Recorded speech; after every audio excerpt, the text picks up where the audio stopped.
Voilà, Ouais, c'est bon là. d'accord. Bon, c'est le premier meet-up avec Zoom, donc j'ai un peu de mal à. C'est une manipulation un peu particulière.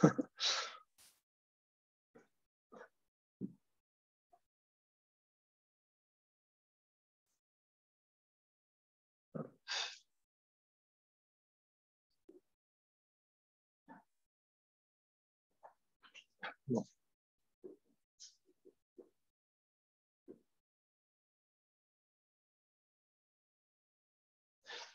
Bon, bah, du coup, je propose déjà de faire un petit peu connaissance pour savoir pourquoi vous venez ici, en fait, et puis ce que vous connaissez déjà d'Alibaba Cloud, éventuellement, voilà, pour juste connaître un petit peu vos attentes. Je vais me lancer. Donc, moi, Olivier Bazatol, je suis solution architecte AWS et formateur AWS aussi. Je suis, entre guillemets, je suis un concurrent, si je puis dire, mais non, ça m'intéresse Alibaba depuis un petit moment parce qu'il y a beaucoup de similitudes, j'ai trouvé, avec AWS. Alors, les services s'appellent peut-être différemment, mais j'ai trouvé énormément de choses, on va dire, dans l'esprit. Sans être péjoratif, j'ai eu l'impression que c'était AWS, mais il y a quelques années, sur certains services. Bon, après, voilà, ça se construit au fur et à mesure. Et c'est vrai que je travaille avec des clients qui sont intéressés notamment sur des déploiements en Chine. Oui. Donc, voilà, forcément, Alibaba, ça résonne. Donc là, je suis en train de me former. Et c'est là pour ça que je trouve qu'il y a quand même beaucoup, beaucoup de choses. Et je me suis dit, tiens, il y a un meet-up, ça tombe bien, ça me permettra de faire un petit complément à la formation que je suis actuellement. D'accord, très bien. Du coup, j'enchaîne. Alexandre Page, du coup, moi, je suis développeur depuis quelques années. Là, je travaille dans une startup de coaching qui s'appelle Simundia. Et en fait, je suis en train de doucement me poser la question si je ne ferais pas du DevOps dans mon prochain job. Je connais déjà AWS et je voulais un petit peu m'intéresser à d'autres choses. Et j'ai vu en fait Infra as Code et j'étais assez intéressé par le principe. Du coup, c'est pour ça que je suis là ce soir.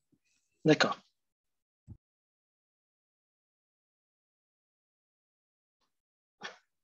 OK. Et Steve? Il y a peut-être un problème de micro. OK, du coup, alors, je propose de commencer. Donc, alors, effectivement, alors, le thème du meet-up, c'est donc comment déployer une instance ECS avec le mindset DevOps. Donc ECS, c'est équivalent de EC2 donc sur AWS. Et en fait, alors plus précisément, l'état d'esprit, la philosophie qu'il y a derrière, c'est aborder la question sous l'angle de l'infra as code et partir du principe, sur le principe, en fait, you build it et you test it. Voilà, donc c'est un slogan un petit peu fort. Voilà, parce qu'on parle beaucoup d'infra as code, on parle beaucoup de déploiement de l'infra. Et par contre, le fait de tester l'infra, c'est quelque chose qui est beaucoup moins mis en place. Et en fait, je propose déjà de réfléchir un petit peu, de voir ce que vous inspire la phrase en fait code it et test it, qui est le fondement en fait du développement via l'approche, enfin l'un des fondements de l'approche via le DevOps, en fait, qui consiste à dire on teste tout ce qu'on code, tout ce qu'on écrit. Voilà. Et du coup, voilà, l'idée c'était de voir ce que ça vous inspire, et puis voilà, pour faire un petit peu réfléchir. Déjà, c'est certes du code, mais c'est de l'infrastructure. Donc, ça veut dire qu'on va être capable de tester de l'infrastructure aussi, pas seulement le code. Là, après, you test it, test it, après, on ne sait pas dans quel environnement. On peut imaginer que c'est dans un environnement hors prod, mais pourquoi pas pousser jusqu'en prod, tester certaines choses. C'est ce que fait Netflix, hein, avec son armée, Sicilian Army et ses Chaos Monkey qui paraît-il, détruit en prod certaines briques de son infrastructure et vérifie que tout marche bien derrière. Oui. D'accord. Ça évoque d'autres choses également? Alors en fait, Oui, oui, Ouais, j'aurais dit aussi toutes les bonnes pratiques liées au développement, donc du versionning, ouais, exactement.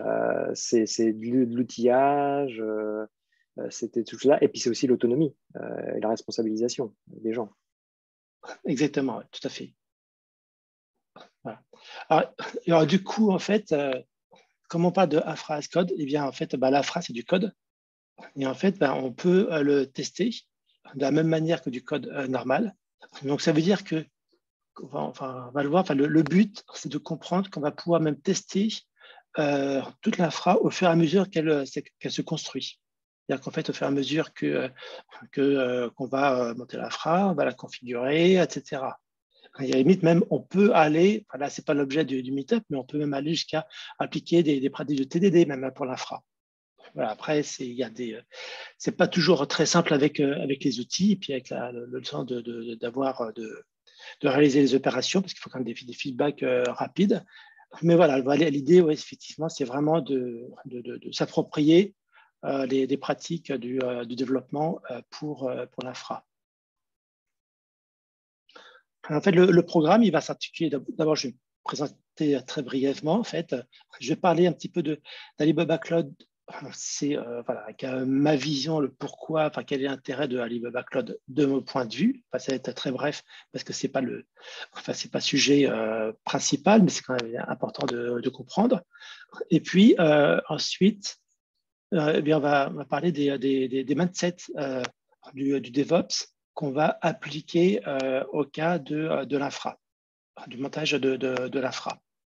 Et puis, on va voir, on va construire en fait un pipeline de CI/CD avec une démonstration. Et puis, à la fin, il y aura si vous avez d'autres questions, je serai là pour y répondre.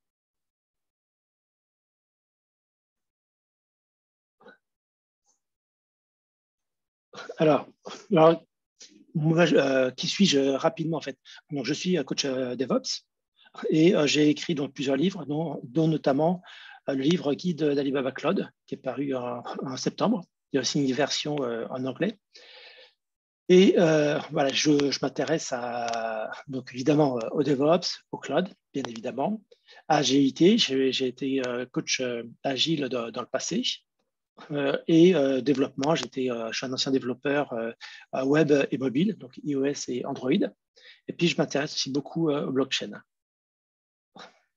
Voilà, donc ça c'est vraiment en quelques mots de manière très synthétique. Voilà, donc disons que j'ai une vision un peu transverse du coup du DevOps avec l'agilité, puisqu'en réalité les deux sont plus qu'intimement liés, quoi. Ils reposent sur des fondations communes et voilà. Alors, pourquoi avoir choisi Alibaba Cloud? Donc là, ça va être vraiment ma vision. Je vais partager cette vision. Alors, d'abord, si on regarde l'histoire, Alibaba Cloud date de 2009. Donc, à l'époque, il s'appelait Aliyun.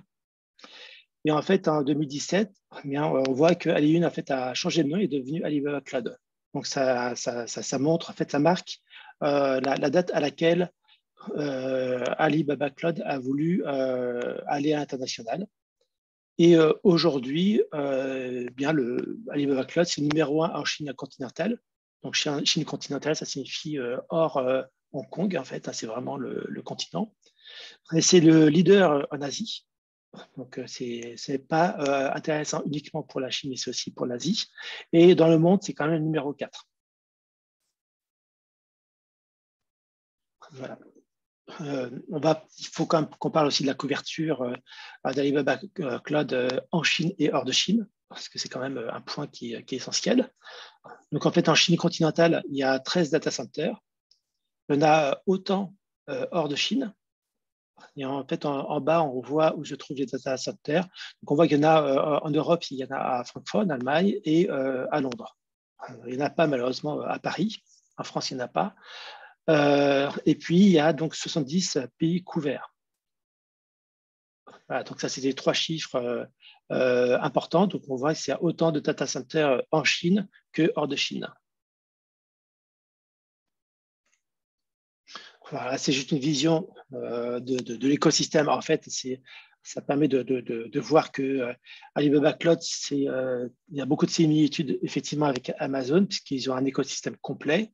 Voilà, là, ça va jusqu'à, ils déclinent en fait le marché du commerce électronique, plein de segments de marché, de partie paiement, la partie commerce électronique à l'international ou en local, etc. Et pardon, par contre, il faut que j'accepte. Je crois qu'il y a des. Par contre, il faut que je m'interrompe. Il faut que je fasse rentrer. Il y a des personnes qui veulent participer. Bon.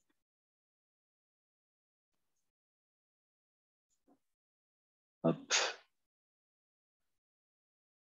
Voilà.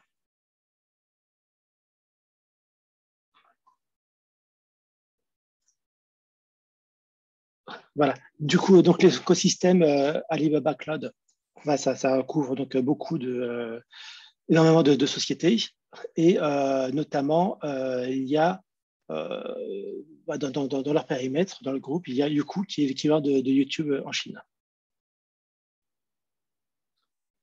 Alors, il y a une très grande particularité avec la Chine, en fait, c'est qu'il y a ce qu'on appelle un Great Firewall. Donc, c'est un firewall national donc, qui se trouve, qui filtre en fait les paquets, toutes les données qui entrent en Chine et qui sortent de Chine. Alors, les conséquences, ça va être des pertes de paquets, donc des ralentissements. Il va y avoir également donc, des ralentissements, des baisses de performance et des URL qui peuvent être bloqués, qui sont bloqués. Alors, concrètement, en fait, là, les réponses, il y a un service qui s'appelle CEN chez Alibaba Cloud et qui va permettre d'établir un lien direct entre des data centers. Par exemple, on va prendre le data center de Hangzhou, par exemple, et puis il va pouvoir connecter avec le data center de Francfort, en Allemagne. Et à ce moment-là, en fait, ça va permettre d'améliorer énormément les performances et on ne va plus être autant gêné par ce Great Firewall. Et à ce moment-là, le data center on-premise d'une entreprise va pouvoir se connecter directement sur le data center de Francfort. Donc ça, c'est une solution qui permet de répondre aux problèmes du Great Firewall. Et ensuite, concrètement, en fait, quand par exemple vous allez créer certaines ressources comme une instance ECS, donc l'équivalent de C2 de AWS, eh bien, vous allez pouvoir indiquer si l'instance tourne en Chine continentale ou à l'international, ou les deux. Et en fait, en fonction de ça, il va y avoir des impacts. Donc, dont on va parler juste après. Dans cette partie-là, c'est vraiment quelque chose d'essentiel. En fait, tout ça, c'est lié à une spécificité de la Chine, qui est la Cyber Security Law. Donc, en fait, c'est une loi qui contient en fait quatre parties.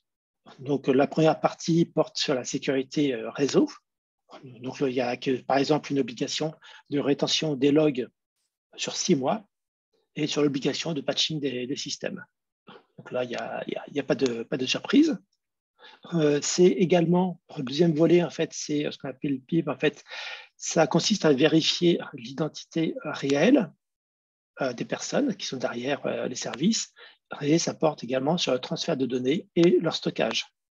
En fait, concrètement, ça c'est un principe en Chine. En fait, dès que vous avez une présence sur Internet, eh bien, vous devez être identifié. Et, par exemple, même sur les réseaux sociaux, si vous voulez bien créer un compte sur un réseau social chinois, eh bien, vous devrez montrer votre passeport avec une photo, en portant le passeport dans les mains pour pouvoir prouver que c'est bien vous qui êtes derrière ce compte. Voilà. Et en fait, ça va se répercuter avec des procédures, avec la procédure ICP. Eh bien, c'est une procédure qu'il faut suivre, en fait, c'est une déclaration dès que vous avez une présence dès que vous exposez en fait en Chine. C'est-à-dire que concrètement, si vous avez un data center présent en Chine, mais que vous n'avez pas de présence exposée en Chine, c'est-à-dire pas de site web, eh bien à ce moment-là, vous n'avez pas besoin de suivre la procédure ICP. Par contre, dès que vous êtes ouvert avec des personnes qui sont en Chine, eh bien, vous devez suivre cette procédure. Donc, Alibaba aide pour ça. Ensuite, la Cyber Security Law a un impact, concerne également le transfert des données à travers la frontière. Donc, ça, voilà, il y a un vrai volet là-dessus pour les groupes qui se trouvent à la fois, qui sont en Europe et en Chine et qui ont des clients qui se trouvent tantôt en Chine, tantôt en Europe, par exemple. Eh bien, il y aura un sujet par rapport au transfert des données concernant ces clients. Et le quatrième volet, c'est la sécurité du contenu. Donc là, on reboucle vraiment sur la partie Green Firewall.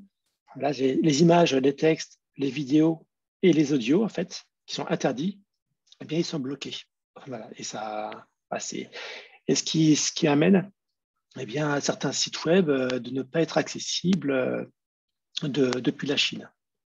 Alors, en fait, c'est tous les sites web qui sont considérés comme pouvant être le relais utilisé par des dissidents, par exemple, ou par les Américains dans le cadre de la guerre économique, ces sites web peuvent être plus facilement bloqués.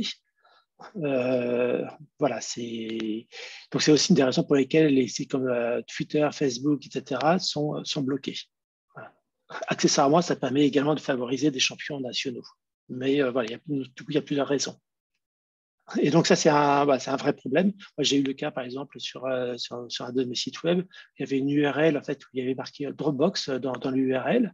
C'était une sorte de petit proxy que je m'étais fait quand j'étais allé en Chine. Eh bien, l'URL était bloquée, par exemple, parce qu'ils avaient identifié Dropbox et donc ils considéraient qu'il pouvait y avoir des documents stockés dessus et c'était un service qui était interdit, qui était bloqué. Voilà, donc ça, c'est un élément dont il faut tenir compte.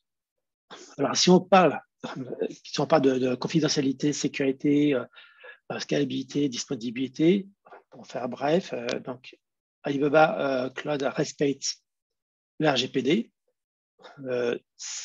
C'est compatible avec plus de 80 accréditations de sécurité, de conformité dans le monde, donc c'est énorme. Ils ont vraiment fait beaucoup d'efforts sur ce sujet. Il y a une disponibilité des instances qui est très importante, de 99,975%. Et en termes d'évolutivité, en fait, depuis 2009, en fait, il y a la fête des célibataires en Chine et qui a donné lieu en fait, à un festival, ils appellent ça le Global Shopping Festival, du Double 11. Et en fait, c'est une journée de e-commerce, mais qui a des chiffres qui sont absolument astronomiques. Et Alibaba Cloud, du coup, permet de bénéficier de ce savoir-faire de Alibaba. Donc, ils peuvent supporter des montées en charge qui sont absolument monstrueuses, qui sont en tout cas beaucoup plus importantes que celles qu'on peut avoir en Occident. Il n'y a pas de pic, on n'a pas de pic, mais avec Black Friday, tous ces événements-là, on n'a pas de tel pic en Occident. Et derrière, il y a une connaissance, une utilisation de tout ce qui est traitement des données, big data, deep learning, etc., qui est également énorme. Voilà, j'aurais pu faire un slide, mais je ne voulais pas que ce soit trop long là-dessus. Voilà, donc tous ces types de services, en fait, sont vraiment très bons chez Alibaba Cloud. Il y a vraiment des services qui sont impressionnants. Voilà, juste pour finir sur Alibaba Cloud, je vais juste présenter quelques services de base. Donc, en fait, il y a les machines virtuelles ECS, qui sont l'équivalent de C2 sur AWS. Donc, en fait, le meetup d'aujourd'hui va porter là-dessus. On retrouve également donc, le service de base de données transactionnelle RDS. Il porte le même nom que chez AWS. En même temps, c'est un nom plutôt générique. Et il y a également donc, le OSS qui permet, par exemple, de sauvegarder des données donc, sur les bases de buckets. Donc, c'est l'équivalent de S3 chez AWS.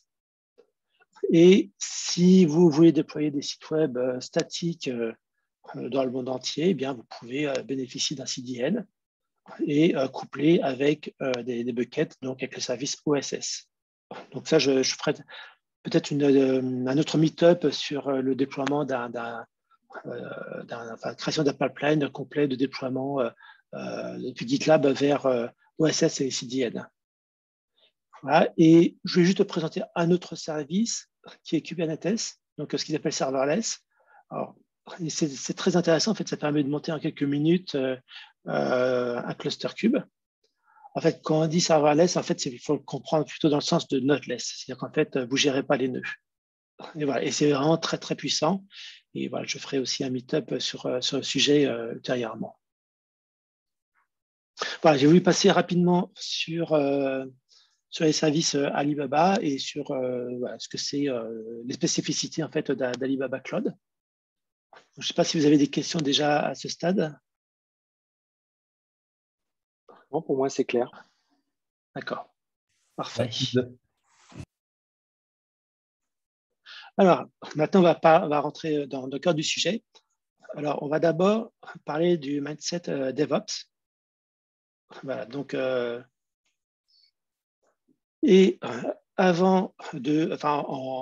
tout d'abord, on va rappeler en fait pourquoi on teste et pourquoi on veut tester si tôt. Donc ça, c'est des chiffres en fait, enfin des courbes qui permettent de faire comprendre quelque chose qui n'est pas forcément évident, mais qui montre que plus on attend dans les phases, enfin dans le cycle de vie des applications, plus on attend pour corriger les bugs, et plus le coût de correction du bug est élevé, et ce de manière exponentielle.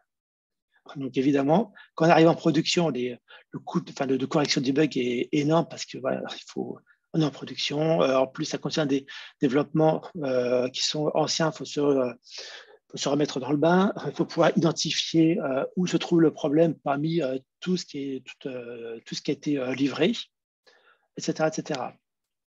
Donc en fait, si on essaie d'en retenir des enseignements, eh bien, on peut dire déjà qu'il est plus simple de détecter les issues, donc les bugs, lors de l'écriture du code. Ça, c'est ce que montre, une des choses que montre cette courbe. Donc, ça veut dire que on veut vraiment savoir s'il y a un problème au plus tôt. Ensuite, bien évidemment, reproduire un environnement, ça prend du temps, beaucoup de temps. Et puis, une fois déployé, eh bien, trouver et corriger les défauts, c'est très difficile et c'est très risqué en plus, puisqu'on intervient en production. Voilà, donc ça, c'était juste un rappel, en fait, pourquoi tester, c'est si important et pourquoi on veut le faire vraiment le plus tôt possible. Et ça, c'est vraiment un élément clé. Alors, du coup, les principes DevOps qu'on va mettre en œuvre ici, donc, voilà, c'est le premier, c'est Everything is Code. Ça veut dire qu'en fait, tout est code. Donc, on va parler de X as code. Et on stocke tout dans Git. Et du coup, on parle de GitOps. Alors, c'est-à-dire que l'infra, ça peut être du code. Si on utilise des outils qui permettent de décrire l'infrastructure sous forme de code, eh bien, c'est du code. La documentation, ça peut être du code aussi, parce que ça peut être des rapports de tests qui sont présents, qui sont stockés sur Git. Ça peut être des fichiers Gherkin. Ça peut être ça peut être la configuration qui est décrite donc sous forme de fichiers, etc. En fait, dès lors qu'on scripte une tâche, donc pour l'automatiser, on peut la stocker dans Git et ça devient du code. Ensuite, c'est un point qui est très important, tout peut être testé. Et c'est là où avec l'infra as code, eh bien, c'est pas forcément les pratiques qui sont les plus mises en œuvre. C'est pas la partie qui est la plus avancée dans les entreprises. Et en fait, ça veut dire que on peut tester l'application, mais on doit tester l'application, ça c'est pratique habituelle, mais on peut aussi tester l'infra, et y compris la configuration. Ensuite, on a parlé juste avant, c'est chercher à tester le plus tôt possible, puisque plus on teste tard, plus ça va coûter cher, plus ça va être une charge de travail importante, plus ça va être risqué, etc. Voilà, les termes en DevOps, on parle de left shifting, c'est-à-dire qu'en fait, on veut déporter les tests plus tôt. Ensuite, le principe, ça découle du GitOps, en fait, bien Git et la vérité. C'est-à-dire qu'en fait, l'objectif, c'est que si quelque chose casse, on peut le recréer simplement en repartant de ce qui est dans Git. Donc, ça veut dire qu'on s'interdit des changements dans les environnements. On ne parle pas seulement que de la production, évidemment, ça c'est évident, mais même les environnements d'homologation, de staging, tous les environnements qu'on crée, en fait, on ne fait pas de modifications directement dedans, on les fait au niveau de Git. Alors, évidemment, on peut investiguer directement dans l'environnement, mais par contre, on considère que la vérité se trouve dans Git et tout ce qu'on a fait en dynamique, en direct, eh bien, sera perdu lors du prochain déploiement. Et ensuite, bien, ça concerne l'automatisation. Eh bien, comme tout est automatisé, tout est reproductible. Et ça, c'est vraiment un élément clé. Donc, en fait, l'automatisation, évidemment, c'est un gain de temps, mais pas que, c'est aussi reproductible. Donc, ça veut dire que ça évite de faire des erreurs manuelles. Voilà, donc ça, c'est les principes, les principaux principes DevOps qu'on met en œuvre, en fait, ici. Donc, je ne vais pas parler d'infra as code parce que ça, c'est le fondement, c'était le sujet de base, mais au-delà de infra as code qui est une des pratiques DevOps, voilà, il y a aussi ces principes-là qui sont mis en œuvre. Alors, je vais présenter maintenant un petit peu la stack qui va être mise en œuvre. Et puis ensuite, en fait, on va essayer, ça va pas être évident à distance, mais on va essayer de réfléchir ensemble pour voir comment on peut construire le pipeline de CI/CD. Donc, en fait, en reconstituant, en plaçant les étapes les unes après les autres. Et donc, pour ça, en fait, je vais d'abord présenter les outils qu'on va mettre en œuvre. Donc, est-ce que le principe de CI/CD, c'est clair pour tout le monde ou j'ai besoin de repréciser? Non, pour moi, c'est bon. C'est clair aussi. Parfait. Du coup, alors GitLab, c'est une plateforme de CI/CD. Donc, ça va permettre d'intégrer le code et de déployer. Ce pipeline, il est constitué de stages, donc ce sont simplement des étapes du pipeline, du workflow, et il est décrit dans un fichier .gitlab-ci.yaml. Donc, c'est-à-dire que là, on est encore dans du as code, le pipeline décrit sous forme de code. Alors, un principe très important, c'est qu'on ne stocke pas les informations sensibles dans Git, parce qu'elles sont évidemment accessibles. Voilà, donc, avec GitLab, on va les stocker dans des variables associées au pipeline, ce qui n'est pas forcément hyper sécurisé, mais ici, on va le faire comme ceci. Et puis, le pipeline, bien, il va le faire tourner dans un conteneur qui lui-même va créer des conteneurs. Donc, en fait, on parle de Docker et Docker, ou DIND. Voilà, c'est juste on va utiliser les bénéfices de Docker. On va utiliser beaucoup Docker, en fait, dans le pipeline parce que ça permet d'éviter à monter installer des packages et à rencontrer des problèmes de dépendance entre les packages qui vraiment un petit peu la plaie. Donc là, ça va énormément simplifier le travail. Le deuxième outil, c'est Terraform, qui est très, très utilisé aujourd'hui et qui permet, donc c'est un outil d'infra as code et qui permet de créer une infrastructure donc à partir de code. Alors, il supporte plusieurs fournisseurs et le fournisseur qui s'intéresse ici, c'est évidemment Alibaba Cloud. Et je vais décrire en fait le cycle de vie. Alors, la première chose à faire dans le répertoire où se trouvent les fichiers de code Terraform, qui sont des fichiers .tf en fait, eh bien, il faut d'abord initialiser le répertoire en fait. Donc, avec la commande Terraform init. Et ensuite, on peut, dans l'ordre des choses, en fait, c'est d'exécuter la commande Terraform plain et qui va créer un plan d'exécution, c'est-à-dire qu'en fait, c'est une sorte de dry run hein, qui va décrire en fait les changements qu'il va réaliser si on applique les changements. Donc pour ça, il va comparer les changements qui sont décrits dans les fichiers Terraform avec ce qu'il y a déployé dans l'infrastructure. Et pour ça, il va s'appuyer sur un fichier d'état en fait, qui décrit l'état de l'infrastructure. Donc, il va faire le delta entre les deux. Il va dire, voilà, je vais créer deux ressources, par exemple. Je vais en changer une, je vais en détruire une, etc. Et ça permet de faire un contrôle, de savoir exactement ce qui va être fait avant de effectivement réaliser le changement. Et ensuite, lorsqu'on veut créer des ressources, eh bien, on va utiliser la commande Terraform apply. Et là, ça va réellement effectuer les changements, ça va créer les ressources sur Alibaba Cloud.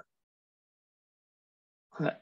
Et ensuite, on va pouvoir utiliser la commande Terraform output pour obtenir bien les valeurs qui ont été retournées par Alibaba Cloud et ça permet de les exposer.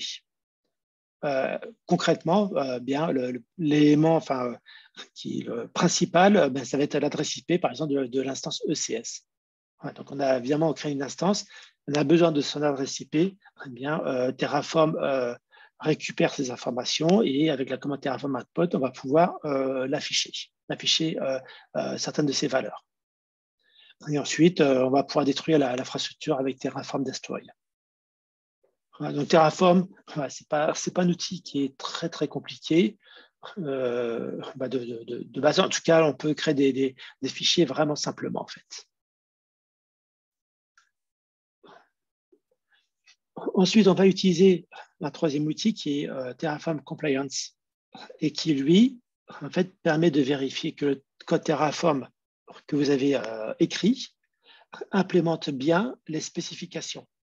Et en fait, le principe, en fait, c'est on va appliquer le principe du BDD, Behavior Development. Développement. Voilà, merci.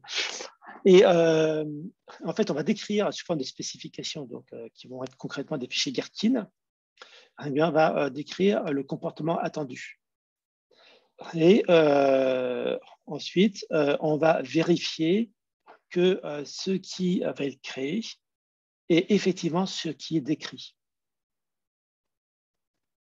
Voilà, donc la commande, en fait, ça va être sous cette forme. Et en fait, il va prendre en entrée le plan. C'est-à-dire qu'en fait, il va utiliser la sortie, le résultat de la commande Terraform plain, qui est donc le plan d'exécution, pour voir ce que Terraform veut créer. Il va vérifier que c'est bien conforme en fait bien à ce qui a été décrit dans les fichiers Gherkin. Donc ça veut dire que c'est créé avant, enfin c'est exécuté avant que l'infrastructure soit créée. Voilà, et pour simplifier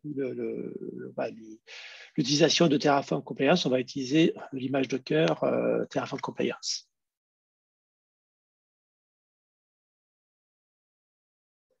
Vous avez des questions sur cette partie? C'est bon? Ouais, c'est bon. J'avais juste une petite question. On utilise Terraform, mais est-ce que Alibaba, ils ont un équivalent de CloudFormation, donc un outil propre à eux d'infra-code? Oui, tout à fait, oui. Tout à fait. Ils en ont un, c'est ROS. Voilà. L'approche est pareille que sur CloudFormation, c'est-à-dire c'est du YAML JSON et c'est autodescriptif, voilà, ou c'est plus proche de Terraform en termes d'approche? Non, c'est vraiment un équivalent de CloudFormation, de AWS. Okay, d'accord. Voilà, ça marche. Oui, tout à fait. Merci. Oui, en fait, il y a tous les services de base, et ça, c'est ces orchestrateurs, en fait, comme ROS ou CloudFormation, c'est des principes de base du cloud. En réalité, les clouds sont très, très similaires. Et effectivement, plus de similarités entre AWS et Alibaba Cloud. Voilà. Mais voilà, Terraform. Voilà. Après, avec Terraform, il y a aussi le CDK. Ils ont sorti un CDK qui permet d'écrire l'infrastructure sous forme de code, pour le coup du vrai code, enfin en Python par exemple. Hein. Ils ont aussi, il y a un équivalent aussi côté Alibaba Cloud et AWS. Après, voilà. Ok, merci. Et voilà, l'outil suivant, c'est Aliyun CLI. Donc, en fait, on va utiliser le client, en fait, Aliyun pour communiquer, pour appeler l'API de Alibaba Cloud. Donc, en fait, on va utiliser donc la commande Aliyun configure qui permet de créer des fichiers de configuration localement. La commande Aliyun ECS Describe Instances qui permet de récupérer la liste des instances ECS et Aliyun ECS Describe Security Group Attributes qui permet de récupérer en fait les security groups qui sont associés à l'instance. Voilà. On va utiliser pour simplifier pour ne pas avoir à installer tout plein de dépendances. En fait, c'est une image que j'ai créée, c'est une CLI. Donc, en fait, sur DevOps Test Lab, sur Docker, j'ai créé pas mal d'images publiques pour DevOps. Et donc, j'en ai créé une notamment pour aller une CLI. Voilà. L'outil suivant, ça va être Ansible, qui permet de configurer un autre, une machine. Et en fait, on va décrire les tâches de configuration à réaliser sur la machine distante en fait, au sein de Playbook. Et ces playbooks vont être donc, exécutés sur la machine distante. Et pour ça, on va avoir besoin simplement d'un accès SSH. Donc, il n'y aura rien d'autre installé sur la machine à distance. Et comme on utilise les connexions SSH, eh bien, il va utiliser le fichier de configuration SSH. Donc ça, voilà, on va vraiment en avoir besoin pour tout ce qui est infra as code et configuration as code. Voilà. Et pour exécuter le playbook, on va simplement utiliser la commande Ansible playbook et on va pouvoir modifier, enfin, comment dire, désactiver, dans notre cas, on va pouvoir désactiver la vérification de la clé avec une variable d'environnement, Ansible Host Key Checking. On va spécifier l'emplacement ou créer le fichier de log, puisqu'on va pouvoir le récupérer dans GitLab. Voilà, et le -u permettra de spécifier le nom d'utilisateur. Donc, en l'occurrence, ce sera root dans notre cas. Et -i, ça permettra de spécifier l'adresse IP qui sera retournée du coup par Terraform. Et avec -private key, ça permettra de spécifier la clé privée.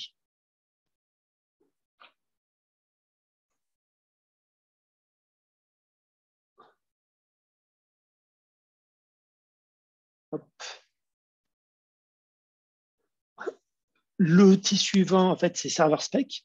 Donc, Server Spec va permettre de vérifier qu'une machine est configurée correctement. Et pour ça, il va exécuter des tests qu'on appelle des tests qu'on appelle RSpec. Donc, c'est un outil qui est très intéressant. Alors, comme souvent, avant de l'utiliser, on va devoir utiliser une commande d'initialisation, donc Server Spec Init. Ça va permettre d'initialiser le répertoire où se trouvent en fait tous les tests. Et ensuite, on va déposer, on va créer dans le répertoire spec en fait tous les tests qu'on veut réaliser, qu'on veut exécuter plutôt. Et dans le répertoire spec, on peut créer, enfin par défaut, il y a un fichier qui s'appelle spechelper.rb parce que c'est du Ruby et qui permet de configurer server spec. Donc c'est le fichier de configuration. Et dans la structure des tests, on aura describe permettra d'introduire en fait un groupe de tests et chaque test en fait sera spécifié par it. Et donc en fait l'objectif c'est d'arriver Voilà, c'est en lisant les tests avec cette syntaxe, et bien, on arrive à quelque chose qui est très parlant pour l'utilisateur, qui est très lisible pour l'humain. Et pour exécuter ces tests, eh bien, on exécutera simplement la commande rate spec. Et on passera en variable d'environnement en fait, target host qui permet de spécifier donc l'adresse IP de l'instance ECS qu'on a créée. Tiret format, ça permettra de spécifier le format de sortie, et out permettra de spécifier le nom du fichier.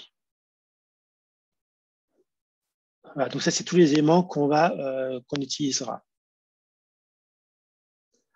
Voilà, donc là, ce que je vous propose, en fait, c'est de faire un petit atelier pour construire un pipeline de CI/CD. Parce qu'en fait, je n'aurais pas juste montré ce qu'on peut faire, mais j'aurais amené à réfléchir, en fait, comment le constituer.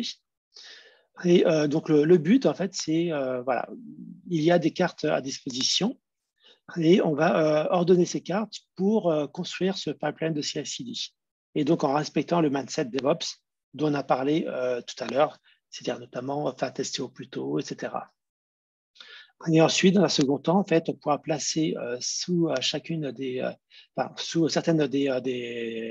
étapes, donc des stages, en fait, les outils qu'on utilisera. Voilà, du coup, à distance, ça ne va pas être très simple. Donc, du coup, c'est placer les cartes en fonction des étapes. Voilà. Okay. En fait, vous voyez l'écran avec les cartes. Ouais. Yes. Voilà. Et du coup, voilà, l'objectif, c'est que toutes les cartes qui sont mises pêle-mêle sont mises dans l'ordre alphabétique.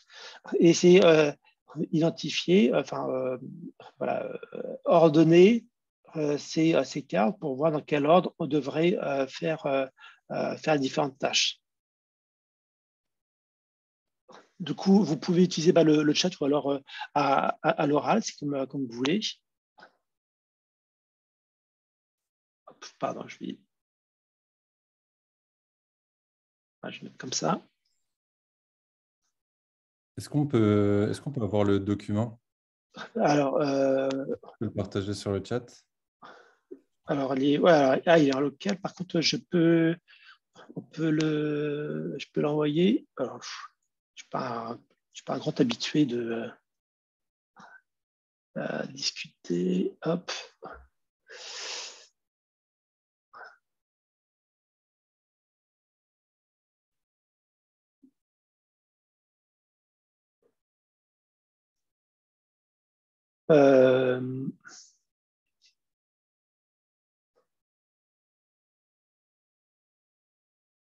Voilà. Alors.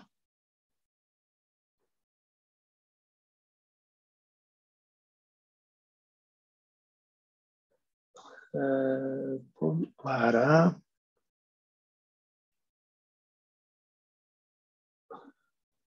Ah, c'est parti.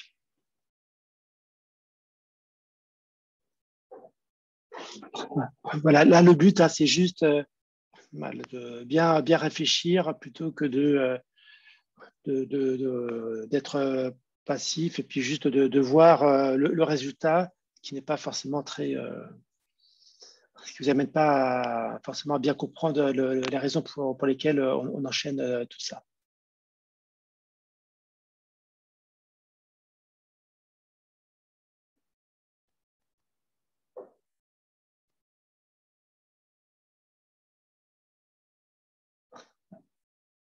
Du coup, là, je propose de nous donner par exemple 3-4 minutes pour essayer d'ordonner les choses. Voilà. Est-ce que quelqu'un veut se lancer pour identifier la première tâche?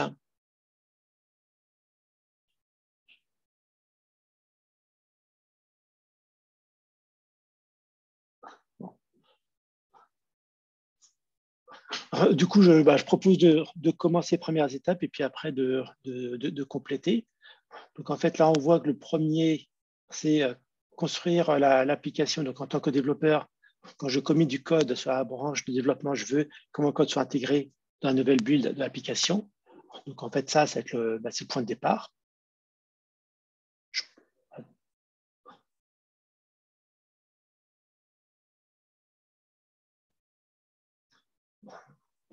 Et en fait, une fois qu'on a buildé voilà, une fois qu'on a buildé l'application, voilà, exactement. Donc ça, c'est étape 3, voilà. Voilà, exactement. Alors, je vais bien pousser à droite.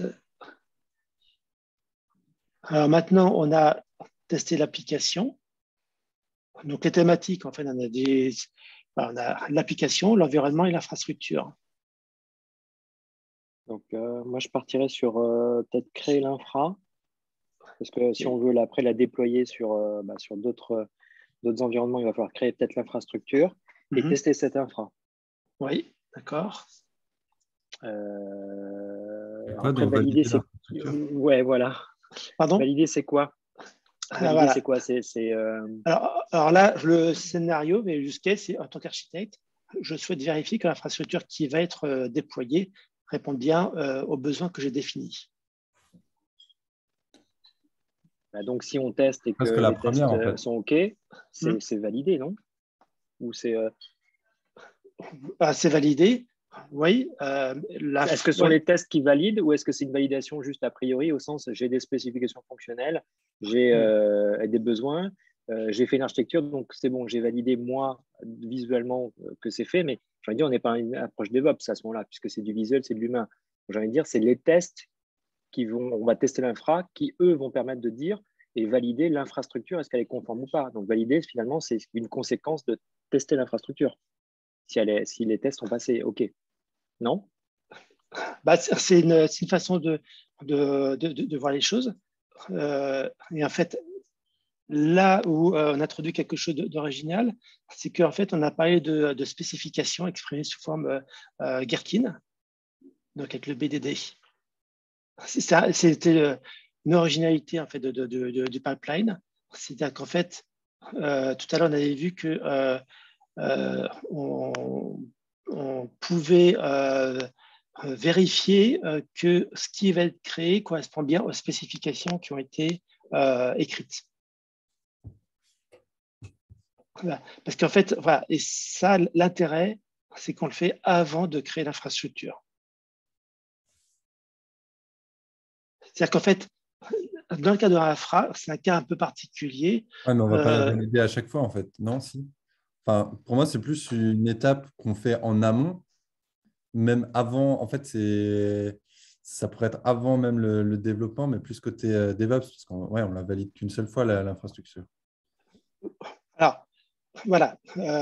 Alors, on valide. Alors, qu'est-ce qu'on valide précisément, en fait, justement dans l'infrastructure, donc c'est l'infrastructure, mais quel élément qu'on va valider?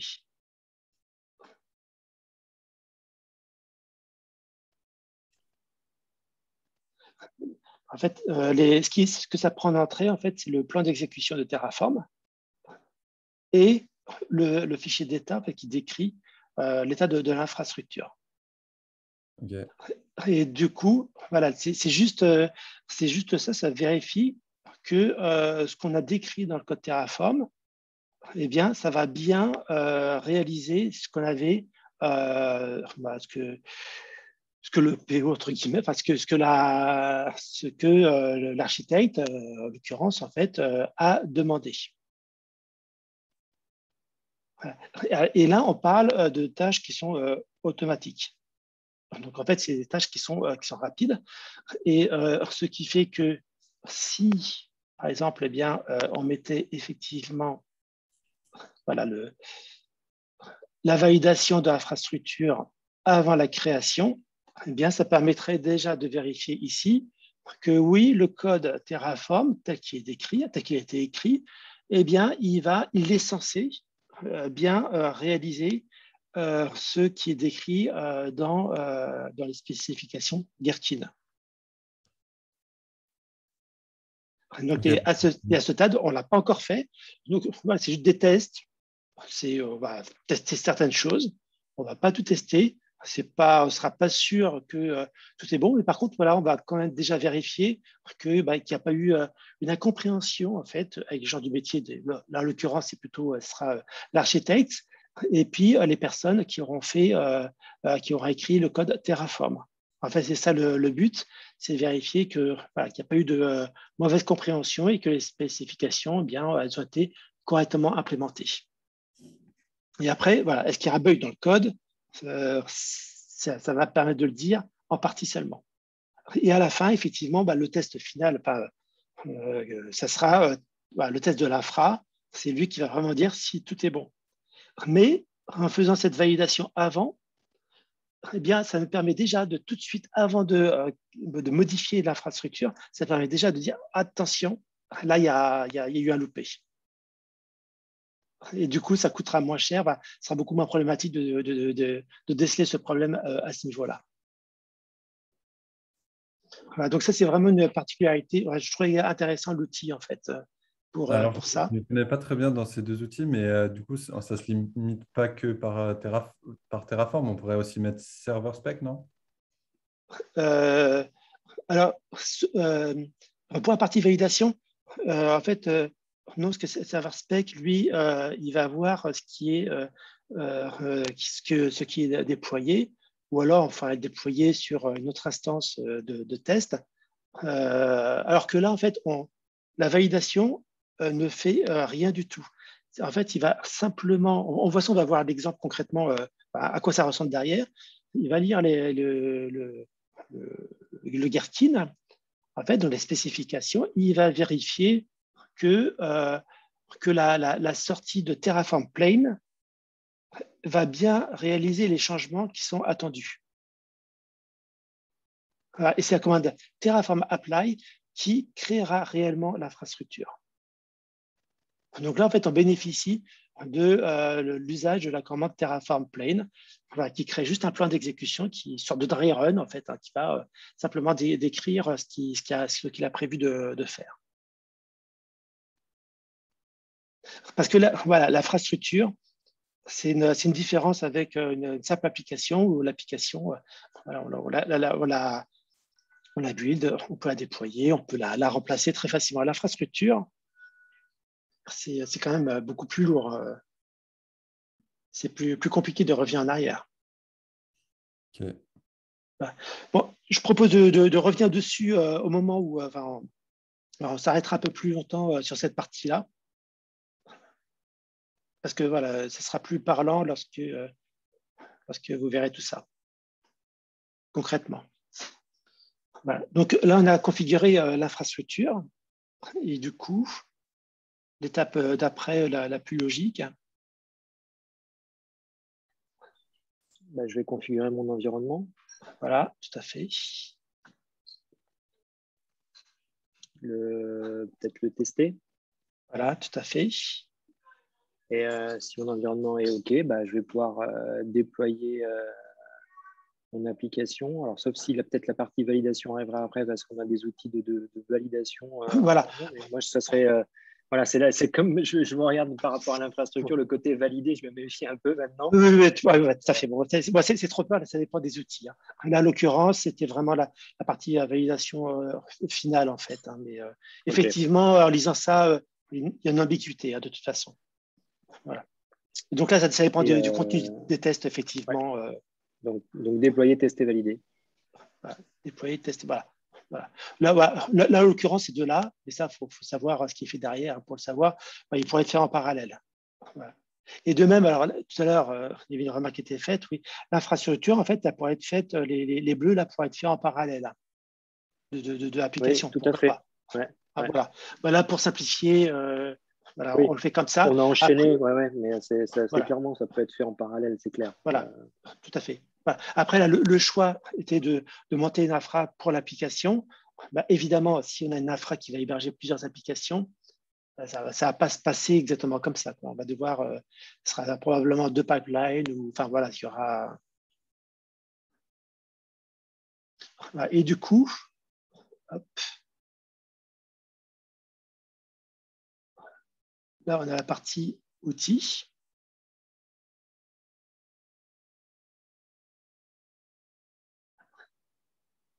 Et là, je propose en fait d'associer les outils. Alors, je vais plutôt le faire parce qu'en fait, il y a plein de réponses en fait. Voilà. Donc, Déjà, j'aurais mis GitLab au début pour la partie code source. Voilà, c'est ça. Du coup, lui, en fait, GitLab, c'est un truc, ça englobe la totalité, en fait. Ouais, parce qu'il fait le source, mais c'est là aussi qu'on va construire peut-être son pipeline DevOps. Donc, Voilà, c'est ça. transverse. Exactement, voilà. Voilà. Et donc, comme je disais après, ici, il y a plusieurs solutions. Et par contre, certains outils, on n'aura pas le choix. Voilà. Par exemple, pour valider l'infrastructure. Donc là, je vais guider un petit peu parce que, voilà, comme je disais, quand il y a plusieurs choix, c'est pas forcément. Pour valider l'infrastructure, c'est vraiment un outil spécifique qui s'appuie sur du BDD. Donc en fait, c'est Terraform Compliance. Donc c'est lui qui va permettre de valider l'infrastructure. Ensuite, pour créer l'infrastructure, par contre, on a un seul choix. Donc, ce sera Terraform. Parmi les outils qu'on a ici, ce sera forcément celui-ci. On est d'accord?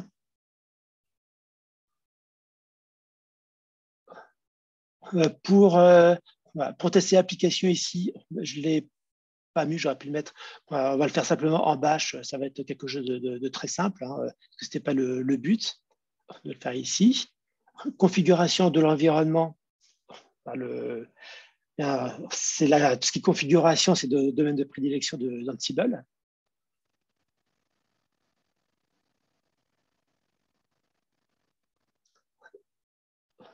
Voilà. Et alors Ansible, il va aussi être utilisé ici, et c'est là pour ça que je dis qu'il peut y avoir, plusieurs, pas mal de possibilités.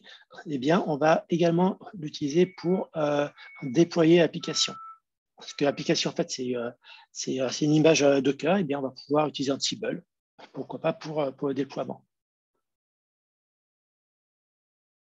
Et ensuite, il nous reste donc alors Aliun CLI, eh bien là là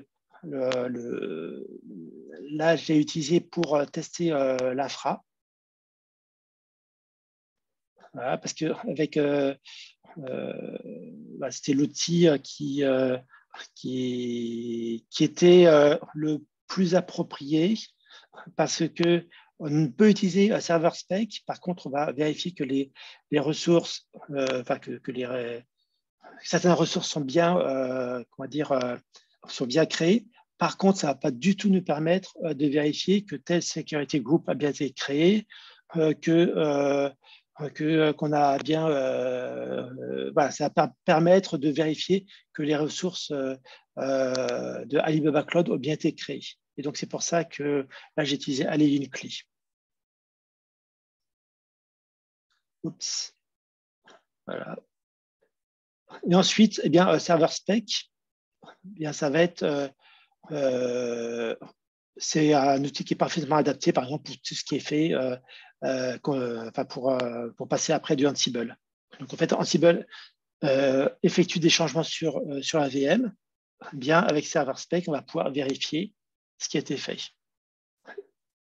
Et en l'occurrence, j'ai aussi utilisé pour tester, vérifier que l'application a bien été déployée. Voilà. Vous avez des questions sur cette partie? Mis à part la validation de l'infrastructure, qui j'ai bien compris que ça va être un petit peu pas forcément très clair. Alors, pour moi, c'est bon, une fois que c'était expliqué, c'est très clair. Je ne le vois pas souvent chez les clients, c'est même hyper rare qu'il y ait des gens qui mettent en œuvre des outils. Déjà, il faut qu'ils fassent un pipeline DevOps, déjà, ce n'est pas gagné. Mais alors, en plus, avoir l'idée et chercher les bons outils pour pouvoir valider le code d'infrastructure avant même qu'ils appliquent le code en lui-même d'infrastructure pour déployer l'infrastructure, c'est encore beaucoup plus rare. Voilà, donc cette approche, je la trouvais vraiment intéressante. Là, on va vraiment très loin dans la démarche. Parce qu'une fois que l'infra a été créée, elle est créée, quoi. Effectivement. Et donc, l'objectif, c'est vraiment… C'est un peu tard. Et quand les clés, Voilà, c'est un c'est peu ça. tard et ça coûte un petit peu d'argent. Mais Voilà. ouais, non, non c'est très bien de présenter comme ça. Ça permet de dire voilà un peu l'état de l'art, si je puis dire, sur cette partie-là. Dire bah oui, c'est du code, mais ça serait bien de le tester en amont. C'est exactement. Voilà. Tout à fait. Du coup, maintenant, on va repasser dans le PowerPoint. Hop. Voilà. Et maintenant, eh bien, on va rentrer dans les détails en fait, sur le pipeline de CI/CD. Alors, donc les 4 étapes, bon, on l'a vu en fait, hein, c'est d'abord le build de l'application, la création de l'infra, la configuration enfin, de l'infra ou de l'environnement, une coquille plutôt de l'environnement, du coup, et puis le déploiement de l'application. Voilà, et on retrouve ici eh bien, l'enchaînement, parce qu'on a vu juste avant, mais voilà, c'est un peu une sorte de schéma, le workflow du pipeline. Voilà, donc avec le code source qui est en entrée, effectivement, qui provient de GitLab, en l'occurrence, le but de l'image, on teste l'image, on vérifie les spécifications de l'infra, on crée l'instance ECS qui constitue donc l'infra, on teste l'infra, ensuite on configure l'instance ECS, donc en fait on crée l'environnement, on configure l'environnement plutôt, on teste la configuration, et ensuite on va créer le conteneur pour déployer l'application. On va réaliser, bon, moi j'ai appelé ça des sanity checks, on va vérifier que le conteneur il tourne, voilà, il est bien en run, et puis ensuite on va tester vraiment l'application. Donc là, avec du bash, c'est des tests très rudimentaires. Voilà. Et en fait, du coup, on voit que chaque étape, en fait, chaque stage du pipeline, eh bien, il va être testé. Donc, que ce soit le build, l'infra as code, le configuration as code, parce qu'on parle aussi de configuration as code, même si l'infra as code, il y a parfois un petit peu une confusion entre les deux. Et puis, le déploiement, eh bien, on va tout tester.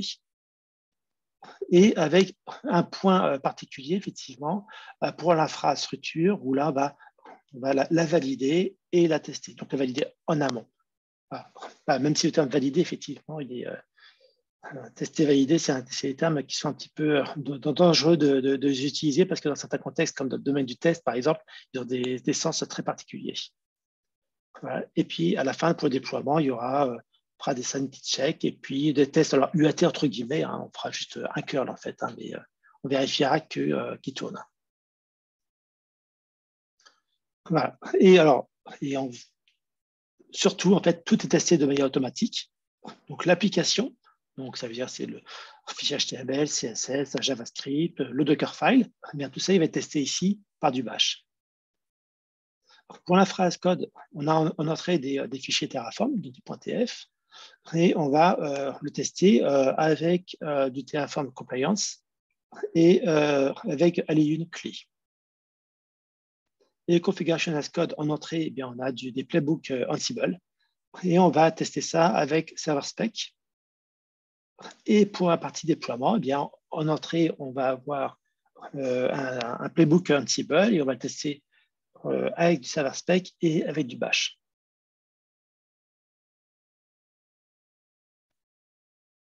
Voilà. Alors, pour simplifier, je vais passer très, très vite là-dessus. Voilà. On va utiliser, pour tous ces outils, en fait, on va utiliser des images Docker. On va créer des conteneurs Docker, du coup, dans les pipelines. Voilà. Et pour éviter des redites sur la syntaxe et du coup des erreurs qu'on peut faire facilement, eh bien, voilà, dans le pipeline, j'ai créé des alias. Voilà, donc un alias Ansible-CAC pour appliquer Ansible dans le cadre de la configuration as code, Ansible-deploy pour appliquer Ansible dans le cadre du déploiement, etc. Donc on va avoir la même chose pour ServerSpec, pour Terraform et pour Terraform Compliance.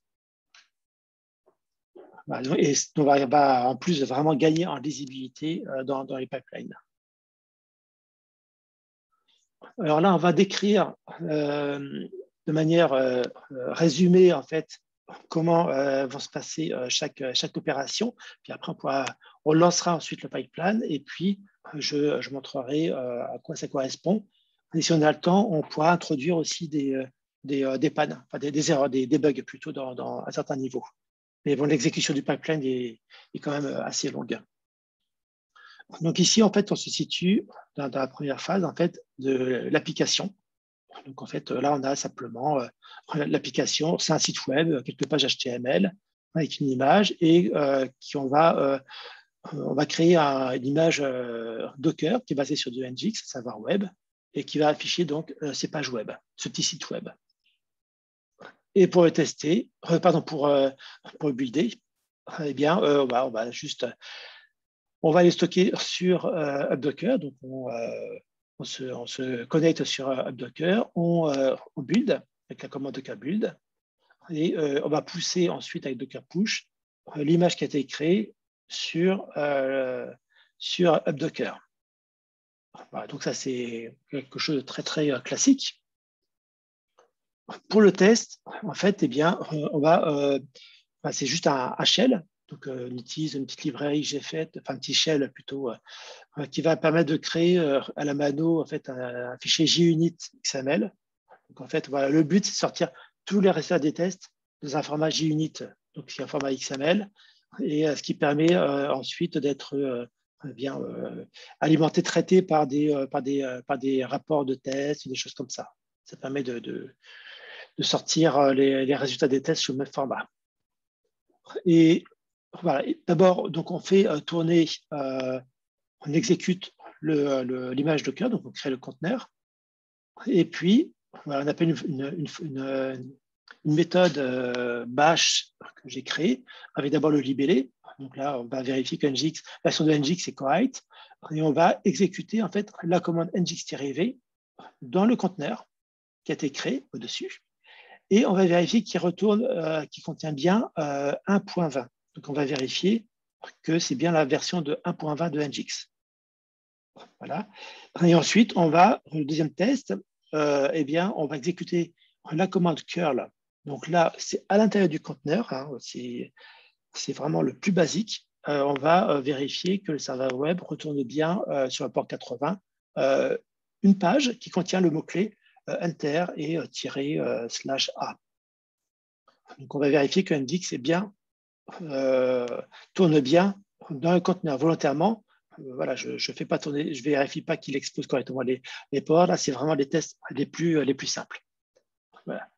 Et voilà, donc avec un petit peu de code shell supplémentaire, eh bien, ça va générer en fait un fichier JUnit XML du coup qui pourrait être envoyé à GitLab. Donc, il y a plein de façons de faire. Voilà. Là, j'ai voulu faire quelque chose de très simple parce que le but, c'est infra as code et configuration as code. C'est le but du meetup. Et pour l'exécuter dans le pipeline, eh bien, on va simplement exécuter le shell et puis on va sortir le résultat de la commande dans un fichier XML. Alors là, c'est la partie validation du code Terraform. Donc, on va utiliser Terraform Compliance. Donc, en fait, ici, c'est un exemple de code Gherkin. Donc là, c'est vraiment très simple. On va un test très, très basique. Donc, en fait, on va en haut, on spécifie donc, après feature, puis il y a une d'après, c'est du texte, hein, c'est un descriptif. Ensuite, on décrit sur la ligne de scénario en quoi consiste le scénario qu'on veut dérouler. Et ensuite, on a les fameux pavés block given, then, when, then. Donc, en fait, là, ce qu'il faut retenir, c'est qu'on a des mots-clés. On a AliCloud instance. Donc là, en fait, on considère que quand AliCloud instance est défini, eh bien, on va vérifier que son nom est DevOps Test Lab. Et dans ce cas-là, on va vérifier que le nom de la clé est Meetup. Alors, de quoi on parle en fait? Eh bien, là, il va s'appuyer en fait sur le code source de Terraform. Et dans Terraform, eh bien, pour pouvoir créer une instance, eh bien, on crée un bloc AliCloud instance. Et là, en fait, on va juste d'abord vérifier en fait qu'on a bien un bloc à iCloud instance qui a été créé dans le fichier Terraform, comme on va le voir après. Et que dans cette section, eh bien, on trouve bien la propriété name pardon, on va rechercher plutôt la ressource iCloud instance dont le nom est DevOps Test Lab et on va vérifier que le nom de la clé est Meetup. Donc en fait, on va décrire comme ceci ce qui est attendu dans le fichier Terraform et ensuite, eh bien, on va d'abord exécuter un commande Terraform plain pour générer un fichier de plan d'exécution. Donc, en fait, ça va du coup, voilà, ça va indiquer ce que Terraform souhaite créer. Et on envoie à Terraform Compliance ce plan d'exécution. Ensuite, on indique où se trouvent les tests, donc les fichiers Gherkin, le fameux host website.feature. Et lui, il va vérifier que le code Terraform, il a bien ajouté, et ça on le voit dans le plain.out, qu'il a bien créé une instance et qui a pour nom donc DevOps Test Lab et qu'il a bien créé, qu'il a bien spécifié une propriété keyname qui vaut Meetup. Et on lui demande de sortir tout ça en fait en format JUnit, donc en format XML. Alors, est-ce que c'est un petit peu plus clair du coup cette partie Terraform Compliance? Ouais. Ouais. Voilà. Et du coup, on voit bien qu'avec ça, ça permet d'avoir une compréhension commune des besoins avec l'architecte. Voilà. Et ici, donc, on retrouve un exemple. Hein. Juste avant, on a parlé de voilà, quand given à iCloud instance, parfait, oui. Et quand le nom, donc ici, c'est DevOps Test Lab, eh bien, on vérifie qu'on a bien keyname équivaut à Meetup. Et on va pouvoir faire procéder ainsi. On pourrait tester d'autres valeurs ici.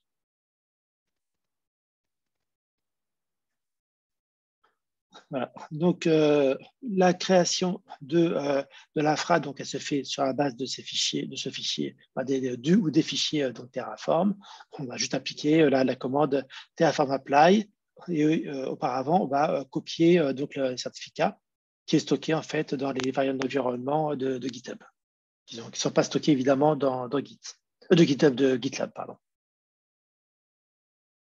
Ensuite, pour le test de l'infra, donc là, on va utiliser Aliyun CLI. Et en fait, on va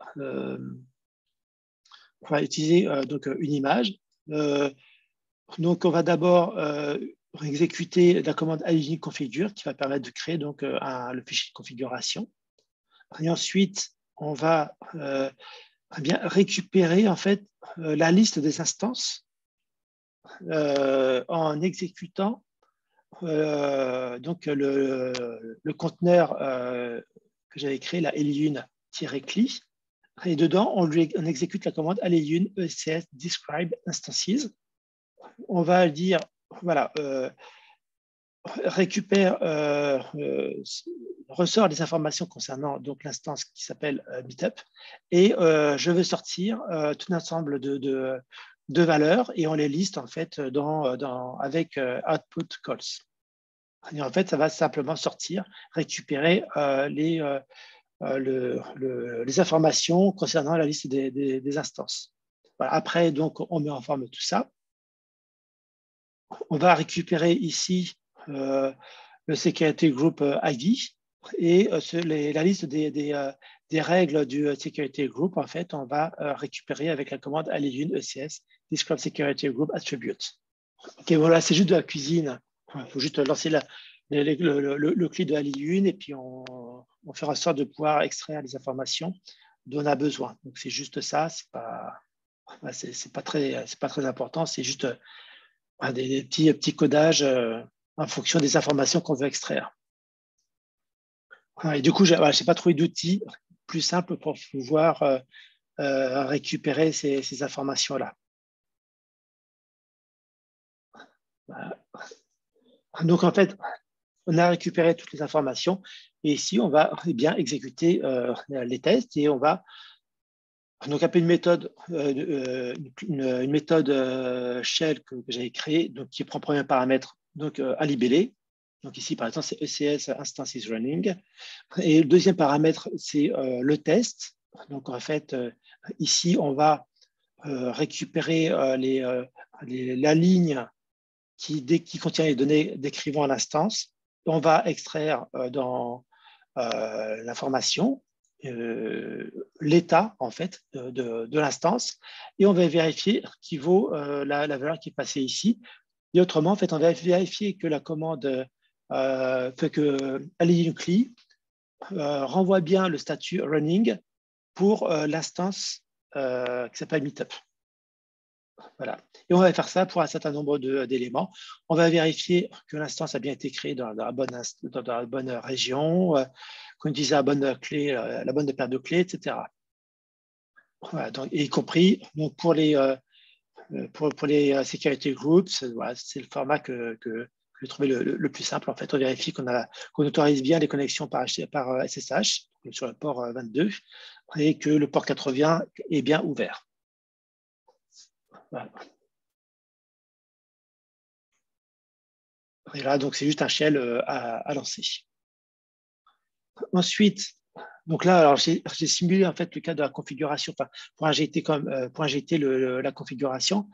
Comme c'est un site web qui est très très simple, en fait, voilà, la simulation, ça consiste à dire il faut qu'il y ait un répertoire qui soit créé, enfin un fichier, pardon, qui décrit l'environnement, donc ici dev.env, et il faut qu'il soit présent sur la machine virtuelle dans le répertoire root et appconfig, voilà, sous le nom appconfig. Donc en fait, la configuration, ça consiste simplement à copier le fichier dev.env qui est stocké donc dans Git localement et le copier sur la VM dans l'emplacement root appconfig. Et donc là, on va utiliser l'alias antibull-cac. On va spécifier l'utilisateur, donc c'est root. L'adresse IP qui a été récupérée via Terraform, donc via la commande Terraform output qui permet de récupérer donc des valeurs qui sont retournées par Alibaba Cloud. Et on va spécifier donc la clé privée et le playbook à exécuter. Et ensuite, on va réaliser avec ServerSpec des tests. Alors là, on va vérifier. Alors, c'est un point intéressant. C'est un petit peu une anecdote intéressante. Donc, Docker est disponible sur les VM. Par contre, avec la dernière version du Linux d'Alibaba Cloud, sous Linux amélioré, pas comme le fait AWS, ils ont retiré Docker. Donc, c'est lié aux évolutions concernant les licences Docker. Et en fait, c'est Podman qui est installé. Et en fait, il parle de mode émulé, parce que Podman a exactement les mêmes options que Docker. Donc en fait, le package Docker, les commandes Docker sont disponibles, sont valides sur l'instance ECS, mais Docker n'est pas installé, c'est Podman. Donc c'est pareil, c'est un alias qui est installé. Donc on va vérifier que Podman est installé. On va vérifier, pourquoi pas que l'utilisateur root existe. On va vérifier, donc ça c'est l'élément de configuration qu'on a injecté juste avant avec Ansible. On va vérifier que le fichier root appconfig existe bien et on va vérifier que c'est bien un fichier, que ce n'est pas un répertoire. Voilà. Et là, avec ça, donc on a testé la configuration donc avec du ServerSpec. Voilà. Et ensuite, donc, on va exécuter le code, donc pareil avec un alias qui va permettre d'exécuter donc qui va permettre de créer un conteneur qui intègre ServerSpec et qui on va exécuter donc les tests. Pour le déploiement, on va utiliser Ansible. Et là, on va déployer. Alors, le conteneur, on va le déployer du coup avec Podman. Donc, Podman Container qui permet de créer un conteneur de l'image qui a été poussée avec Docker push dans la première étape lors du build. Et on lui dit, OK, ben on veut que ce conteneur il soit créé et qu'il soit started, donc qu'il soit démarré. Et voilà, on va exposer sur le port 80. C'est-à-dire c'est 80-80 ici, c'est une coquille. Et puis, on va injecter au conteneur le fichier de configuration. Donc, en fait, ici, c'est le fichier de configuration. Donc, on avait copié dans la phase de configuration Ascode, eh bien, qui contient des variables d'environnement. Voilà, donc on va de même, comme tout à l'heure, en fait, appliquer le playbook à la VM. Et on va réaliser ensuite avec un server spec un test. Donc, on va vérifier que l'image existe bien sur la VM. On va vérifier que le conteneur dont on avait spécifié le nom tourne bien. Et on va vérifier que le fichier root appconfig, eh bien, il contient bien tracking code. Voilà. Et avec ça, donc, ça va permettre. C'est un test, on ne vérifie pas encore que l'application retourne le résultat, mais on va passer test rapide pour vérifier que tout semble bien en place.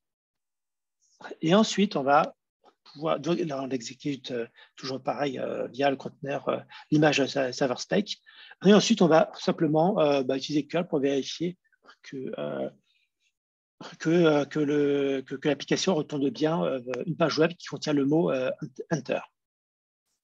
Alors, pourquoi on a en détail tous ces tests? Eh bien, ça permettra, lorsqu'on exécute les tests, de voir précisément en fait, où ça plante. En fait, on aurait pu se dire, bah oui, mais on veut juste faire un test avec un curl à la fin. Seulement, s'il y a un problème, eh bien, ça ne nous dit pas du tout où se situe le problème.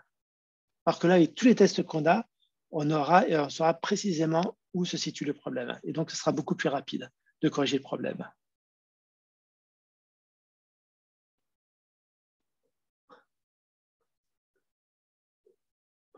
Voilà. Hop. Ouais, et du coup, alors, là, ça donne le pipeline dans GitLab, pardon. Là, je propose on va passer sur GitLab et puis on va présenter, hop, on va exécuter d'abord le pipeline parce qu'il est un petit peu long. Voilà, du coup, on va aller dans pipeline.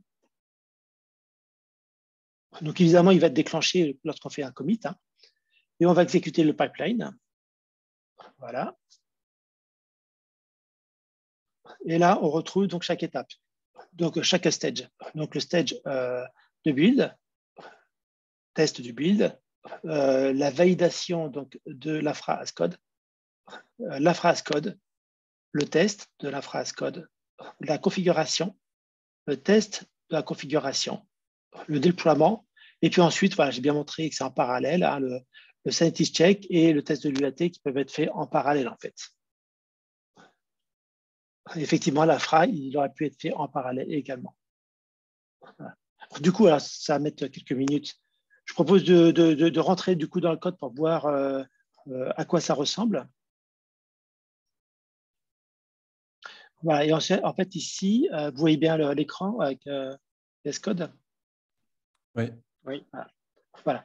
Et donc, en fait, ici, donc, alors, on va d'abord commencer par le pipeline. Donc, la vision d'ensemble. Voilà, il n'est pas très, très long.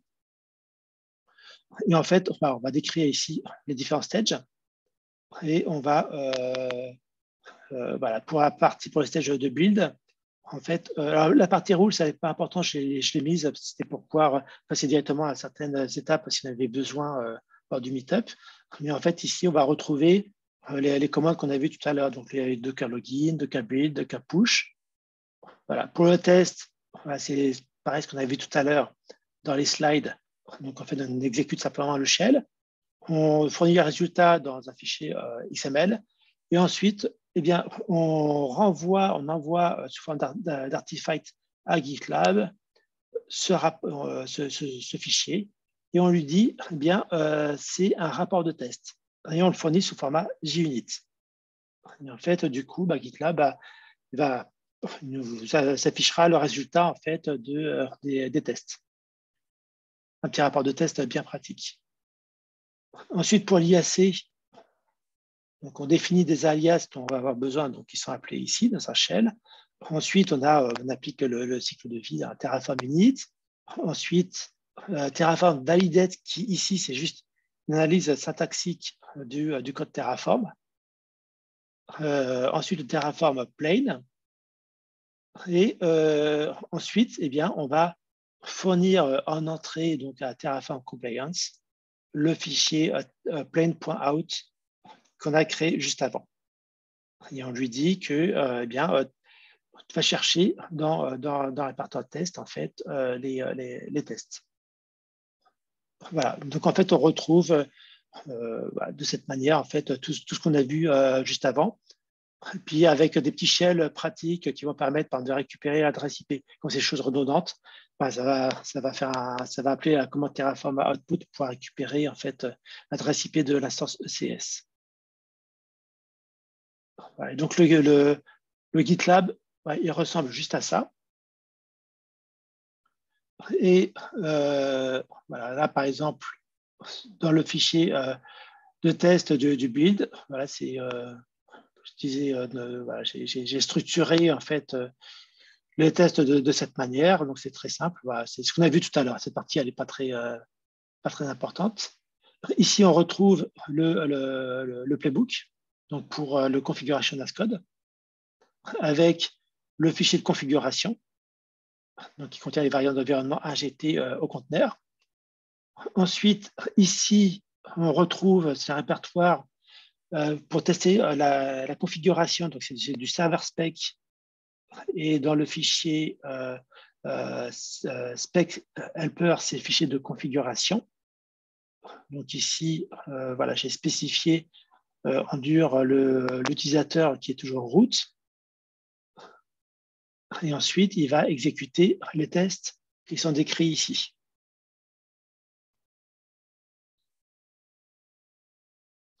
La partie infra as code, eh bien, on va décrire en fait l'état attendu, parce qu'on veut créer sur Alibaba Cloud. Donc ici, voilà, on va créer un VPC, un vSwitch. Dans ce vSwitch, on va créer une instance ECS. Voilà, avec tout un ensemble de paramètres. On va spécifier la clé, lui associer un tag, etc. On va ensuite créer un security group avec 3 règles. Donc, pour l'ingress, c'est-à-dire en fait les flux entrants, on va autoriser le port 80 pour que le site web en fait puisse soit accessible depuis l'extérieur et depuis toutes les sources. Donc, on pourra y accéder de n'importe où. Pareil, on va autoriser aussi une connexion par SSH sur l'instance de partout. On aura pu filtrer, dire que c'est accessible uniquement depuis certaines adresses IP si on le voulait. Et puis, on va autoriser également donc, les accès egress, donc les requêtes sortantes. Voilà. Ensuite, on va spécifier ici le backend, c'est qu'en fait, l'état de l'infra va être stocké sur OSS dans un bucket. Donc, en fait, Terraform utilise un fichier d'état, un fichier tf-state qui doit être conservé. Donc, on ne va pas le conserver dans Git. On va le conserver plutôt, les bonnes pratiques, c'est de stocker directement dans un bucket. Et puis, le provider va simplement spécifier que c'est provider AliCloud, donc Alibaba Cloud.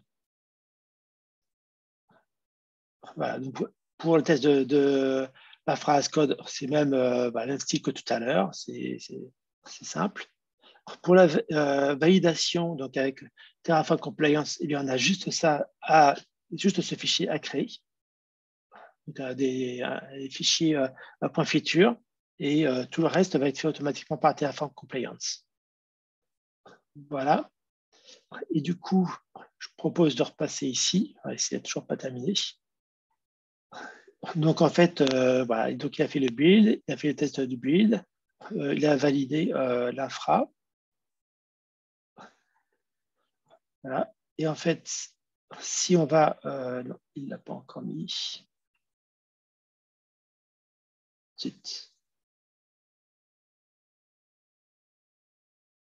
Voilà. Donc là, voilà, bon, maintenant, ça va être rapide. Il a fini le test de la phrase code. Donc maintenant, il applique un playbook Ansible.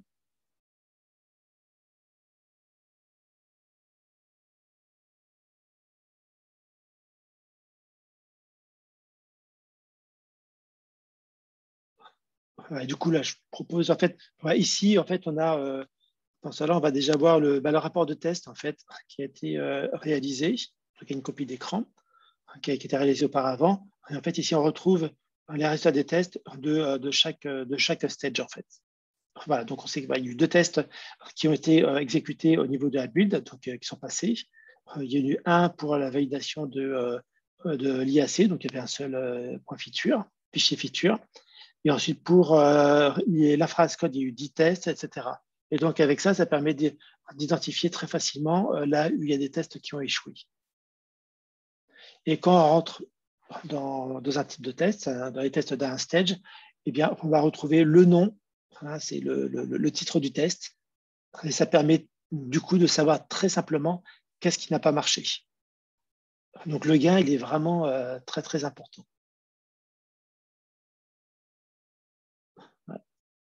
Alors, des fois, il y a point de rafraîchissement.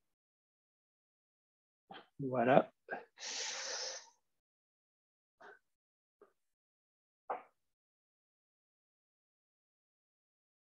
Alors, on va voir, par contre, ici, sur la console Alibaba Cloud, en fait, on peut déjà voir d'ailleurs que l'instance a été créée, puisque maintenant il en est à la configuration, mais donc l'instance a bien été créée auparavant. Il a été créé dans la région qu'on a sélectionnée, c'est à Francfort, dans le data center de Francfort. On retrouve ici l'adresse IP, le nom de l'instance, donc c'était Meetup. Voilà, donc on retrouve l'instance ici, et puis Security Groups. Donc on trouve un Security Groups, et dedans on retrouve donc inbound, donc en fait c'est ingress, les 2 règles qu'on a créées, donc ouverture du flux 80 et 22.ssh, et en outbound en fait on autorise tous les flux sortants.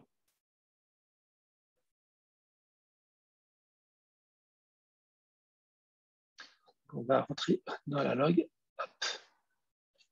Donc là, hop, je rafraîchis la page parce que GitLab a quelques soucis de temps en temps. Voilà, donc là, il teste la configuration as code.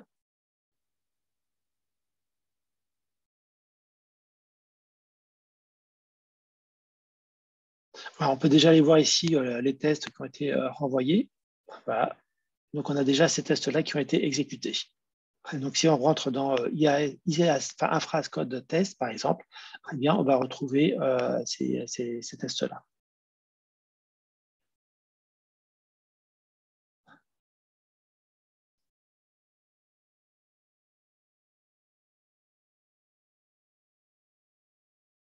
Voilà, c'est les pipelines, il est exécuté sur GitLab en version gratuite. Du coup, c'est pas les runners, c'est pas des runners dédiés, hein.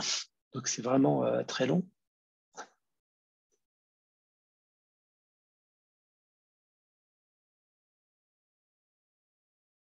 Et puis là, en fait, voilà, le pipeline n'a pas été non plus optimisé. Ouais, ça aurait pu être un petit peu optimisé pour des questions de lisibilité. Les étapes, elles ont été refaites à chaque fois. L'adresse IP aurait pu être conservée, par exemple, des choses comme ça.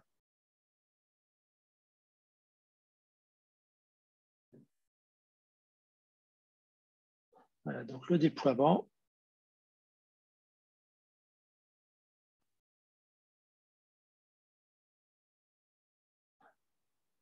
Pendant cela, si vous avez des questions déjà sur le pipeline, n'hésitez pas.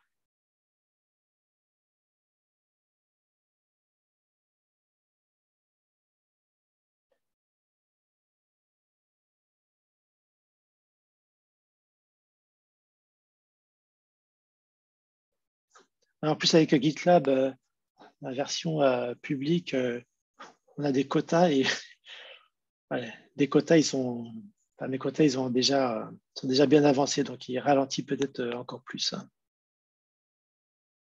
Voilà. Donc, en pratique, du coup, avec les pipelines de CI/CD, voilà, normalement, on sépare les pipelines de CI et ceux de CD, et ceux de CI doivent être, on attend à ce qu'ils soient vraiment les plus rapides possible. Voilà. Et les pipelines de CD, on peut tolérer qu'ils soient plus lents. Donc ici, voilà, avec GitLab, on a par défaut, on a un seul pipeline, et à des fins pédagogiques, on va dire que j'ai tout mis à la suite. On peut en séparer certains stages, effectivement.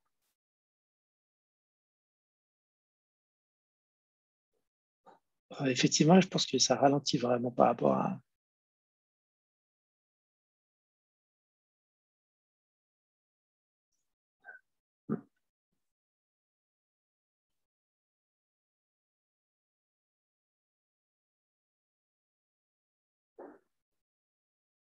Par contre, ce qu'on peut faire aussi, c'est ici, on peut aussi retrouver en fait, les artefacts qui ont été envoyés. En fait, on peut tout télécharger, on peut récupérer la log Ansible, les rapports de test, voilà, toutes les sorties, tous les artefacts qui ont été créés durant le pipeline sont téléchargeables ici.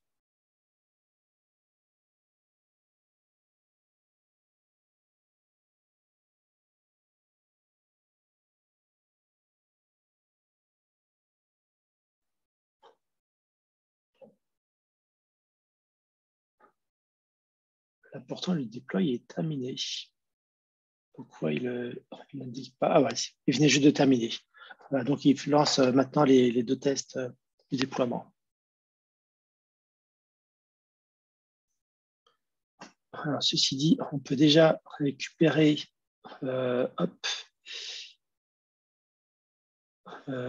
instance. On va récupérer l'adresse IP. Donc, ici, on va pouvoir…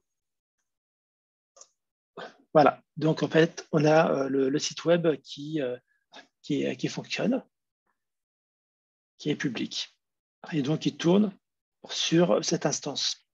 Donc, il y a un conteneur Docker qui a été créé sur cette instance. Et lui, par contre, il est en train de finir les tests, les deux tests finaux.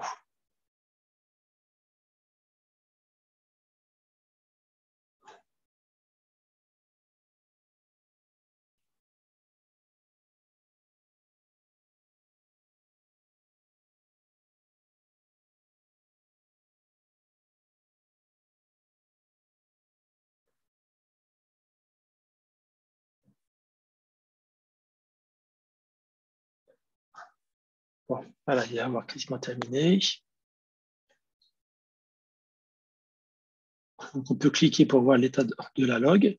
Donc là, il récupère, il récupère en fait l'adresse IP. Donc, ce qui est un petit peu lent, enfin, ce qui est très lent aussi, là, ce qui n'est pas optimisé, c'est que va récupérer à chaque fois l'adresse IP en fait de l'instance. Et là, il a terminé. On va rafraîchir la page. Voilà. Et là, donc, il a terminé toutes les étapes. On retrouve donc les résultats des tests, de tous les tests ici. Et donc, le site web répond correctement. Du coup, hop. Voilà. Du coup, je propose de juste synthétiser ce qu'on a fait.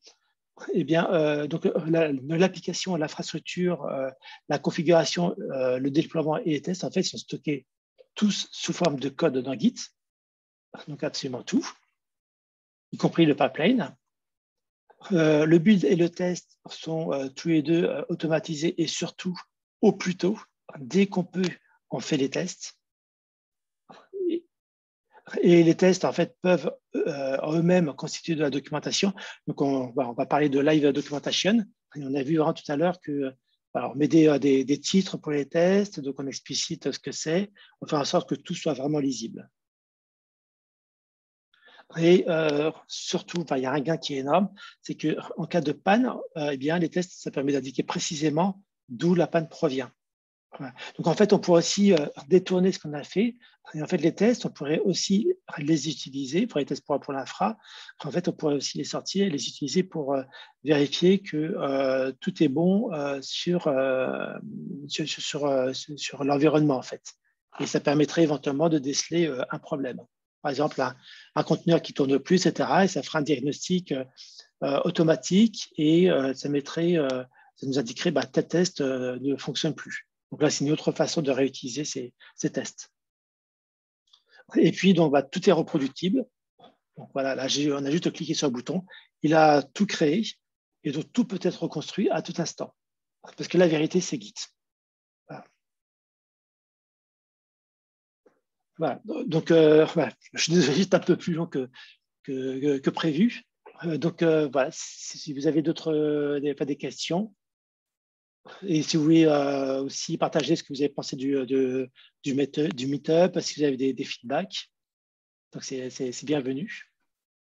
Ouais, moi j'ai trouvé ça super intéressant de mélanger le côté DevOps et puis découverte de la plateforme Alibaba. Après, c'est vrai que j'aurais aimé avoir un petit peu plus sur le cloud Alibaba, mais ça fera peut-être l'objet d'autres meetups. Donc, tout à fait. Mais là, ça permet de découvrir des outils, des approches, notamment toute la partie validation infra. Donc, non, ça permet de mélanger un petit peu tout et de ne pas faire que juste le cloud provider et puis voir d'autres aspects à côté. Donc, non, moi, j'ai trouvé ça intéressant. Oui, il y a un point, effectivement. C'est plus intéressant de voir la gestion des erreurs les prochaines fois. Oui, c'est très dommage, parce que j'avais prévu, en fait, d'injecter des erreurs à chaque étape, mais en fait, la difficulté, c'est que l'exécution du pipeline là, est horriblement longue. Je crois que ça ralentit vraiment quand on consomme plus. À la limite, je crois en fait, ce que je vais faire, c'est que je posterai une vidéo. Voilà, et puis du coup, je mettrai une vidéo sur YouTube en fait pour montrer tout le fonctionnement avec la simulation des pannes. On pourra montrer clairement en fait qu'on peut trouver facilement où se trouvent les erreurs. Voilà, je ferai ça dans les prochains jours. Moi, j'ai une question. Quand vous avez changé, vous aviez dit que vous étiez développeur et que vous avez changé en DevOps. Est-ce que vous avez suivi une formation ou vous avez juste pris le nouveau job et vous avez pris sur le tas? Alors en fait, ça date, je crois, de 2015-2016. Et en fait, moi, j'ai découvert DevOps. J'ai lu, il y a un bouquin, le titre, c'est très mauvaise mémoire, je crois que c'est Hands Up DevOps. C'est un livre de référence en fait, hein, et qui explique beaucoup de choses. Ouais, il me semble. Ouais. Enfin, moi, c'était en ligne que je l'ai lu. Écrit entre autres avec Jenkins, je crois. Oui, il me semble. Oui. Voilà, c'est un livre de référence. Après, bon, maintenant, il y a beaucoup d'autres. Mais voilà, c'est moi qui ai expliqué à ma boîte, qui sensibilisait à ma boîte, en fait, de l'époque, ce que c'était le DevOps, en tout cas, ce que j'avais compris. Voilà, et après, j'ai beaucoup lu, et depuis, les outils ça s'est encore étoffé. Ok, vous avez appris ça sur le tas. Voilà, oui, tout à fait. Et puis après, c'est en lisant des livres, en fait. Hein, et puis, c'est découvrir les outils. Il y a des incontournables. Hein. Ansible, Terraform sont des incontournables. Voilà, c'est deux trucs de base. Il y a les outils de CI/CD, donc ça peut être GitLab ou du GitHub. Et puis après, il y a les principes sont très importants. Mais après, ça dépend des boîtes, en fait, ça dépend des clients. Il y en a qui ont plus une compréhension, un peu plus limitée, qui sont vraiment orientés vers outils et qui ne comprennent pas forcément que les tests, il faut les faire au plus tôt, etc. Et c'est la partie principe, le mindset DevOps, c'est très, très important. Par exemple, ça étonne pas mal de boîtes quand je dis que bien les tests de sécurité, ils doivent être intégrés dans les pipelines. Ils doivent être faits tôt. Et en fait, dans la plupart des boîtes, bien, c'est des pen tests qui sont faits à la fin, au moment de la mise en prod. Sauf qu'en fait, si on fait les tests de sécurité à mise en prod, qu'on détecte des failles ou des vulnérabilités, bah, qu'est-ce qu'on fait? Bah, on a une deadline, soit on accepte le risque ou alors on est en retard, ça met la pression sur tout le monde. Et en fait, même ces tests-là doivent être faits au plus tôt. Et ça, le mindset est super important en fait.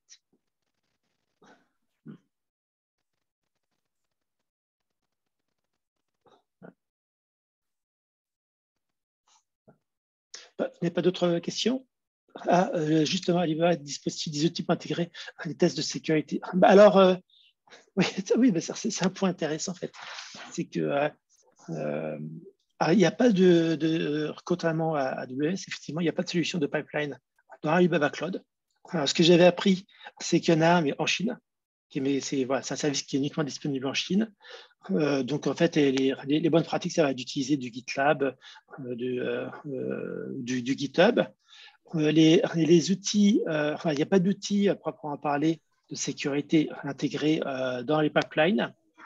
Par contre, il y a beaucoup de tests. Enfin, le côté test de sécurité est très fortement présent et vraiment fort avec Alibaba Cloud.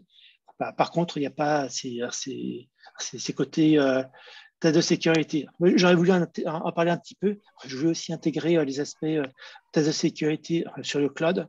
Mais en fait, il y a quelques outils qui commencent à sortir. Mais je n'avais pas trouvé qui fonctionnent avec Alibaba Cloud. Mais voilà. Test de sécurité, on peut l'appliquer sur les dépendances des voies applicatives. On peut les appliquer au niveau de la VM, au niveau de Terraform aussi, donc de la manière dont le cloud est créé, etc. C'est ça, voilà. Code Pipeline est disponible dans le portail Aliyun en Chine. Effectivement, parce que j'étais tombé sur une vidéo qui parlait de Code Pipeline et je ne trouvais pas. Je posais la question, en fait, oui, mais effectivement, c'était parce qu'il est créé, il est disponible en Chine. Donc, je ne sais pas s'il sera disponible plus tard. Mais bon, franchement, ce n'est pas le nerf de la guerre, cette partie-là, je trouve. D'accord, merci. Donc, il y a un test de pénétration avec PT. D'accord, du coup, j'irai voir. Oui, oui, la partie sécurité. Maintenant, je co-organise donc des meet-ups sur Alibaba Cloud France. Du coup, j'avais prévu d'organiser d'autres meet-ups. Donc, j'ai bien noté, oui, la question de la sécurité. Du coup, ça fera l'objet d'un meet-up. Je présenterai aussi, du coup, les services un peu plus classiques. Et puis, il y a un autre meet-up aussi que je ferai sur Kubernetes, la partie serverless, donc qui permet de monter vraiment des clusters très, très rapidement, en quelques minutes. C'est assez bluffant. Ce qui serait intéressant aussi, parce que je sais que c'est vachement dans l'air du temps en ce moment, c'est tout ce qui est autour de la gestion des coûts, le fameux FinOps. Oui. Là-dessus, c'est pas. Et sur le côté, comment on lit une facture, quels sont les outils qui permettent d'analyser peut-être une facture plus ou moins automatisée, des choses comme ça. Je pense que ça peut être intéressant. Après, c'est un sujet qui se prépare vachement parce qu'il faut avoir, entre guillemets, une belle facture. Donc après, ça peut être une facture qui peut être agrégée en une seule, plusieurs factures agrégées en une seule. Mais ouais, ça peut être intéressant et voir ce qui est faisable et comment on analyse, quels sont les leviers. Justement, les différents modèles de facturation sur les instances ECS, et puis peut-être sur d'autres choses que je n'ai pas encore vues. Mais ouais, je pense que ça peut être intéressant aussi, les leviers d'optimisation de la facture sur ce cloud provider. Ça peut être intéressant. Oui, c'est une très bonne idée. Oui, donc ça demandera effectivement beaucoup plus de préparation un travail de fond, ça. Oui, c'est un travail de fond, voilà. C'est pas forcément plus difficile que faire un pipeline DevOps, mais ça demande plus de préparation autour. Parce qu'il faut avoir, comme je dis, une certaine profondeur en termes de facturation, ou préparer un jeu de données qui soit assez anonymisé si on le récupère chez un client et tout. Donc, et puis trouver une histoire autour. Oui. À raconter. Ouais. Après, il y a un autre sujet aussi qui est intéressant. J'ai pas trop dit, mais en fait, l'un des points forts d'Alibaba Cloud aussi, c'est que si vos clients sont à la fois en Chine et hors de Chine, en fait, Alibaba est vraiment a une force, un avantage concurrentiel très important, puisque vous avez bénéficié d'une couverture excellente, enfin la meilleure en Chine, et vous avez bénéficié d'une très bonne couverture hors de Chine, même si c'est pas la meilleure en termes de nombre de pays, en nombre de data centers. Par contre, ça vous permet d'englober l'ensemble du coup. Voilà, et voilà, pour ceux que ça intéresse, en fait, voilà, il pourrait y avoir aussi un meet-up sur cet aspect, en fait, connexion, enfin, la partie CEN pour pouvoir mesurer l'impact de la communication entre les data centers qui se trouvent en Chine et hors de Chine. Ouais, Voilà. et puis mais entre guillemets, plus simplement en dehors des connexions, c'est voilà, vous êtes un client, vous souhaitez déployer en Chine chez Alibaba, bah, quels sont les prérequis, quels sont entre guillemets, les pièges à éviter ou les points d'attention, qu'est-ce qu'il faut faire ou ne pas faire, un peu démystifier un peu la chose parce que je pense que quelqu'un qui vient d'un autre cloud provider qui veut déployer en Chine, que ce soit chez Alibaba ou ailleurs, mais là en l'occurrence chez Alibaba, bah, il ne va pas avoir la même approche parce il se dit bah ouais, bah, c'est comme chez Intel, je vais déployer, que ce soit en France, aux États-Unis ou autre, comme ça, c'est simple. Bah non, c'est pas si simple que ça parce que la Chine, il y a certaines contraintes, hein, on a vu avec le fameux grand firewall et compagnie. Donc et puis pas mal de conformités à respecter comme dans chaque pays, hein, bien sûr. Mais voilà, ils ont des contraintes et ça serait dommage de mal démarrer son projet ou son programme en Chine parce que il y a des choses, des prérequis qu'on n'a pas vus et auxquels on n'était pas sensibilisé. Et ça serait vraiment dommage de commencer déjà avec un handicap. Oui, oui, tout à fait. Oui, oui.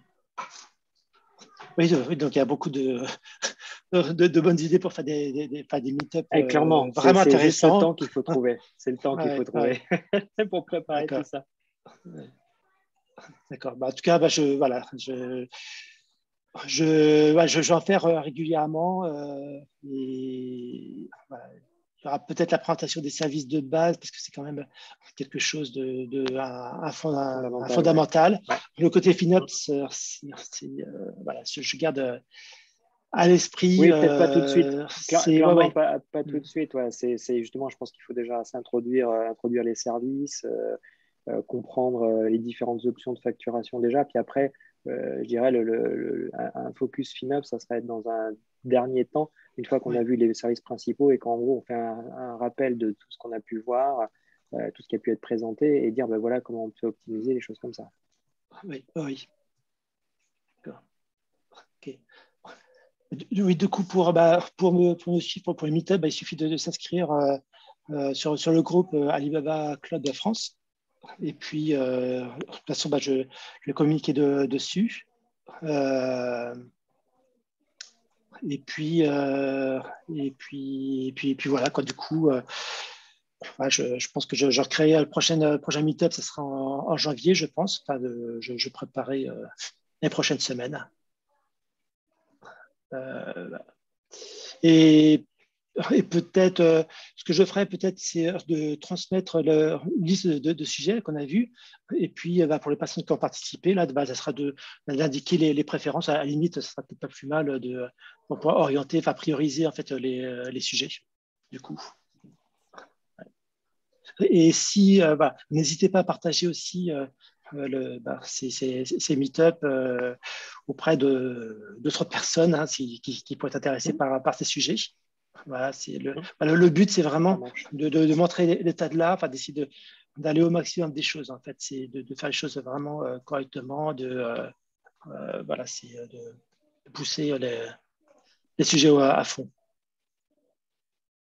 Voilà. Vous aviez déjà fait des meet-up précédents non, c'est la première fois que je fais un meet-up en ligne. Enfin, dans les boîtes, j'avais déjà fait des meet-up dans les boîtes. Par contre, voilà, mais c'était uniquement interne. Hein, mais pour Alibaba Cloud, en fait, c'est la première fois que je fais un meet-up sur Meetup, sur le meetup.com, via ce site. Et puis, encore plus en ligne. Même Zoom, il a fallu au départ un peu un peu poussif parce qu'il fallait un peu l'utiliser. Enfin, il y avait des services que je ne maîtrisais pas trop. Voilà. Non, il n'y a pas de souci. Parfait, merci. Voilà, très bien. En tout cas, je vous remercie d'avoir été présent. Et puis, désolé pour la durée. Ça a vraiment été. La gestion du temps n'a pas été très bonne. Voilà. Mais c'est le premier meet-up. Voilà, c'est normal. Hein. Et puis, non, mais le sujet était intéressant. Donc ouais, non, moi, j'ai bien apprécié. Merci beaucoup. Ok, parfait. Merci. Bien. Bonne soirée. Merci, bonne soirée. Merci. Bonne soirée. Au revoir.